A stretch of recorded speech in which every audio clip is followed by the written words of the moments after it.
Hello, കേക്കും ഐസ്ക്രീമും മുതൽ കറിയും വരെ ഉണ്ടാക്കാൻ യൂസ് ചെയ്യുന്ന കോക്കനട്ട് മിൽക്കാണ് ഞാനിന്ന് മൈക്രോസ്കോപ്പിലൂടെ നോക്കാൻ പോകുന്നത്. കാനഡ് കോക്കനട്ട് മിൽക്കാണ് യൂസ് ചെയ്യുന്നത്.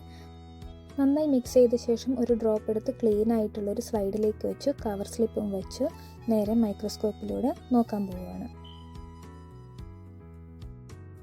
തായ്ലൻഡ് പ്രൊഡക്റ്റ് ആയിട്ടുള്ള കാനഡ് കോക്കനട്ട് മിൽക്കാണ് ഞാൻ ഇന്ന് യൂസ് ചെയ്തിട്ടുള്ളത്. കാനഡ് പ്രൊഡക്റ്റ് ആയതുകൊണ്ട് തന്നെ കേട് വരാതിരിക്കാൻ വേണ്ടിയിട്ട് അവർ പ്രിസർവേറ്റീവായിട്ട് സോഡിയം മെറ്റാബൈസൾഫേറ്റ് ആണ് യൂസ് ചെയ്തിട്ടുള്ളത്.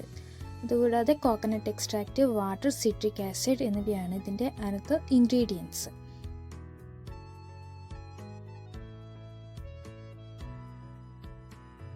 കോക്കനട്ട് മിൽക്കിലുള്ള ഫാറ്റാണ് ഈ റൗണ്ട് ഷേപ്പിൽ കാണപ്പെടുന്നത്. തിക്കായിട്ടുള്ള കോക്കനട്ട് മിൽക്ക് ആയതുകൊണ്ട് തന്നെ ഒരുപാട് ഫാറ്റ് ഗ്ലോബ്യൂൾസിനെ കാണാൻ പറ്റിയിട്ടുണ്ട്. വീഡിയോ ഇഷ്ടപ്പെട്ടാൽ സപ്പോർട്ട് ചെയ്യാൻ മറക്കല്ലേ. Thanks for watching.